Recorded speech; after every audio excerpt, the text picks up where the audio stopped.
ஒரு ஒரு அதுல அதனுடைய இருக்கிற அந்த எமோஷனல் டெப்த் வந்து என்ன சொல்றது? எப்பவுமே கரெக்ட்டா கன்வே பண்ணப்படுறது இல்ல. அது வந்து ஒரு ஒரு ஒரு மேல் கேரக்டருக்கோ, இல்ல வந்து ஹீரோவா இருந்தாலும் சரி, வில்லனா இருந்தாலும் சரி.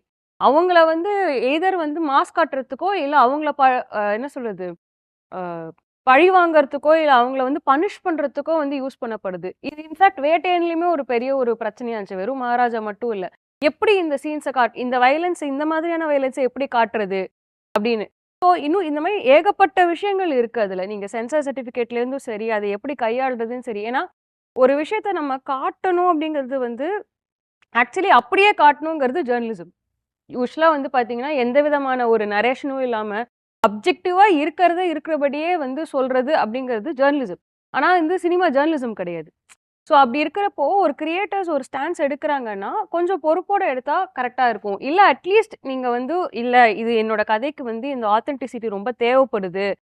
அப்படின்னு நம்ம யோசிக்கிறோம் அப்படின்னா, ஏ சர்டிஃபிகேட் வச்சு பண்ணலாம். அட்லீஸ்ட் சோ தட் ஒரு சர்டன் ஏஜுக்கான ஆடியன்ஸ் அதுக்கு மேல இருக்கிற ஆடியன்ஸ் மட்டுமாவது வந்து பார்த்து, அத அவங்க அந்த தெளிவோட புரிஞ்சுப்பாங்க அப்படிங்கிற நம்பிக்கையோட நம்ம அந்த கதைகள எடுத்துக்கலாம். இவங்க சொன்ன அந்த ஹிட் படத்துக்கு லாஸ்ட் இதே திரையாடல இந்த சென்சார் சர்டிஃபிகேட் பேசும்போது கார்த்திக் கிருஷ்ணா ஒரு பாயிண்ட் சொன்னாப்படி.